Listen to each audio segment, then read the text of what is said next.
এলাকা কোনো লোক এসে আমাকে বলে নাই যে মাইকে এলান করতে হবে। মাইকে তো আমি এরকম এলান করি যে কে মারা গেছে, অমুক মারা গেছে, এলাকার এরকম মানুষ মারা গেছে, আমি মাইকে জানাই দিই। কিন্তু আপনি তো এরকম কিছু জানালেন না। ওনার রিকোয়েস্ট হচ্ছে যে আমরা দুজন মিলে জানাজা করব, জানাজা করার পরে লাশটা আমরা দাফন করব। দাফনের প্রস্তুতি নেওয়া আছে, কবর খোঁড়া আছে, আপনাকে কিছু করতে হবে না, আপনি জাস্ট জানাজা পড়াবেন। তো উনি বলে যে না, আসলে এরকম তো এখতিয়ার নাই, আমি পড়াতে পারবো না, আর আপনি কোথা থেকে মার্ডার করে নিয়ে আসছেন এই জিনিসটাও আমার দেখা দরকার। তো ওনার উনি মনে মনে ভাবে শাহান ভাই যে হয়তো উনি ব্লাফ মারছেন, বাইরে কোনো লাশ নাই, এবং উনি দরজাটা খুলে উকি মারে, সেই একইভাবে দেখে যে হ্যাঁ আসলেই আশেপাশে কোনো লাশের খাটিয়া টাটিয়া কিছু নাই। তো ডান পাশে তাকাতেই উনি বলতেছে যে কই আপনার লাশ টাশ কোথায়? বলে যে এই যে আপনার সামনেই তো লাশ। তো উনি দেখে আসলেই মসজিদের সামনে সিঁড়ি 3টা স্টেপ সিঁড়ি লাশ। প্রথমে একটু ঘাবড়ে যায়, ঘাবড়ানোটা যে কোনো মানে যে কোনো নর্মাল মানুষের জন্য স্বাভাবিক। উনিও ঘাবড়ে যায় এবং ঘাবড়ানো অবস্থায় বলে যে আপনি এই লাশটা নিয়ে আসছেন মানে কি? উনি নিজেকেও সামলাতে পারছেন না, আর ওই মুহূর্তে তার বাথরুমে যাওয়া দরকার। তো উনি বলছে যে না, আপনি জাস্ট যেভাবে পারেন এই লাশটার দাফনের ব্যবস্থা। উনি মোটামুটি মানে অ্যাডামেন্ট যে উনি লাশটার জন্য জানাজা পড়াবেন।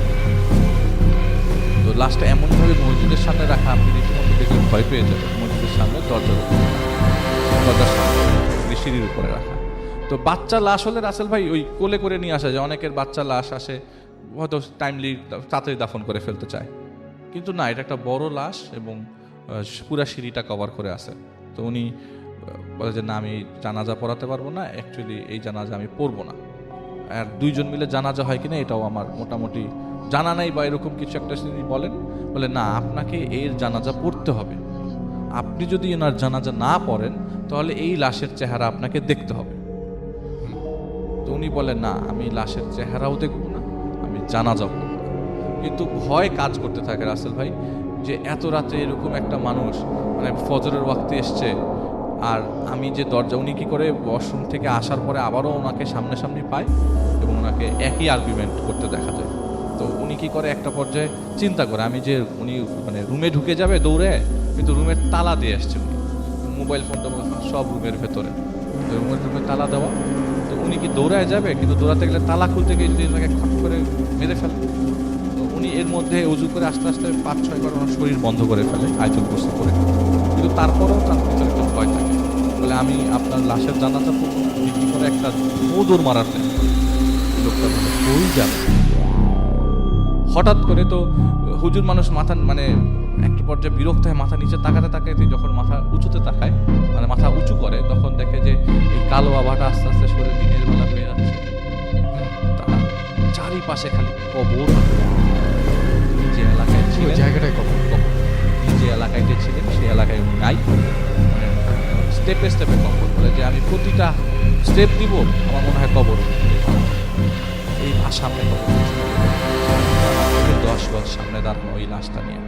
আমি যে এলাকায় ছিলাম সেই এলাকাটায় আমি নাই, মরুভূমির মতো একটা এলাকা, চারিপাশে উঁচু ঢিবির মতো কবরগুলা চারিপাশে পাথর দিয়ে মার্ক করা, কিন্তু কার কবর কি এটা জানি না। দূর দূরান্তে কিছু গাছ দেখতে পাচ্ছি।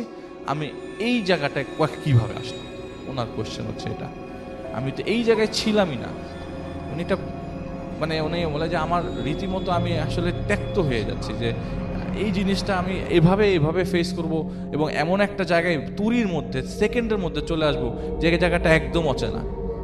তো উনি তারপরেও ওই জায়গায় অ্যাডামেন, না আমি আপনার লাশের জানাজা পড়াবো না। উনি কি করলো, যে যা হবার হবে, আল্লাহ তাআলার নাম নিয়ে আমি শরীর বন্ধ করে রাখছি, যদি কোনো ক্ষতি করে আমাকে মেরেও ফেলে, ইটস আপ টু দেম।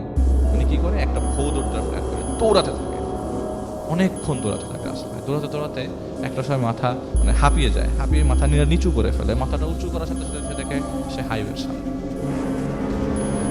চলে এসেছে।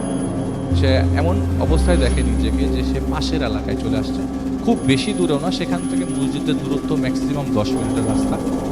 সে হাইওয়ে ধরে যে দৌড়াচ্ছিল, যতক্ষণ পর্যন্ত দৌড়াচ্ছিল ততক্ষণ পর্যন্ত সেই সাউন্ডটাই আসছিল, আপনি কি জানাজাটা পড়াবেন না, বারবার কোশ্চেন করছে। আর ওই কনভারসেশনের মাঝখানে একবার ওই লোকটা চটে গেছিল, তখন উনি কিছুক্ষণের জন্য ভয় পেয়ে যায়, কিন্তু তার দৌড়ানোটা এটা বন্ধ করে রাখতে পারে না। তো একটা পর্যায়ে সে যখন দেখে যে না এখন আর শব্দটা আসছে না, সে কি করে আস্তে আস্তে মসজিদের দিকে হাঁটে। রাসেল ভাই অ্যাজ ইউজুয়াল ঘটনা এরকম যে মসজিদের সামনে যায়, সে মসজিদের সামনে যাওয়ার পর থেকে সেই লোকটা মসজিদের ওই সিঁড়ির পাশে বসে আছে, লাশটাও সিঁড়ির সামনে। লাশ পার করে মসজিদের ভিতরে যেতে হবে আপনি যদি আজান দিতে চান।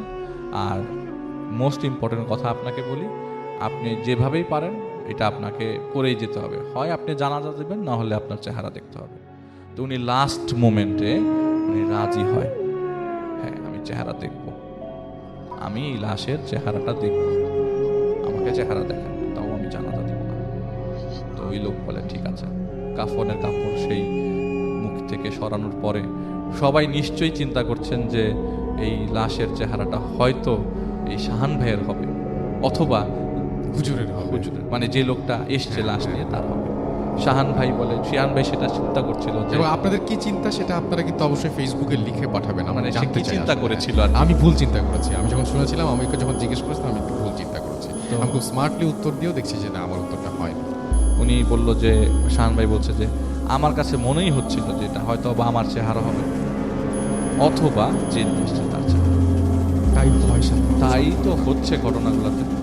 যখন লাশের মুখটার থেকে মুড়ানো গিট সরানো হলো, দেখলো এটা তার দাদার দাদার লাশ, মারা যান 2004 সালে। কিন্তু দাদার যে লাশ উনি এই জায়গাটায় এতদিন পরে এই অবস্থায় মরুভূমি ঘুরে এসে দেখবে, এইটা উনি কখনোই চিন্তা করেনি, কখনোই ভাবেনি এটা তার দাদার লাশ অন্য একটা জায়গায়।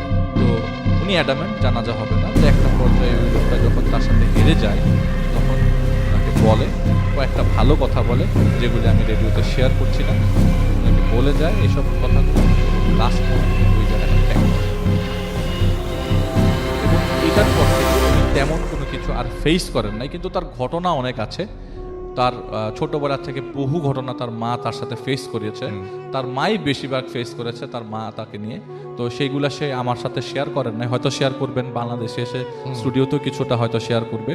কিন্তু ওই ঘটনার পরে সে ডিরেক্টলি রুমে চলে যায় এবং শুয়ে পড়ে, আচ্ছা অজ্ঞানের মতো শুয়ে পড়ে। পরের দিন সকালবেলা ওই দিন আর ফজরের আজান দেয় নাই। এবং রাসেল ভাই আপনি আমাকে মনে করাই দেন নাই ছোট্ট একটা পয়েন্ট, সে ঘরে ঢোকার পর যখন মোবাইল হাতে নেয় দেখে রাত 2:30। রাইট। সময়টা তখন আসলে ফজরের ওয়াক্তই ছিল না, এবং তার যে ঘুম ভেঙেছিল এটা রেগুলার ফজরের ওয়াক্ত চিন্তা করে। এখন ঘুমের মধ্যে অনেকেই অনেক কিছু চিন্তা করে ফেলে, ঘুমের মধ্যে মানে হ্যাঁ সকালবেলা, আমি মাঝে মাঝে রাসেল ভাই এরকম চিন্তা করি, এই সকাল হয়ে গেল, তখন বলে আরে না এটা তো ঘুম, আমি বিকালে ঘুম দিয়েছি।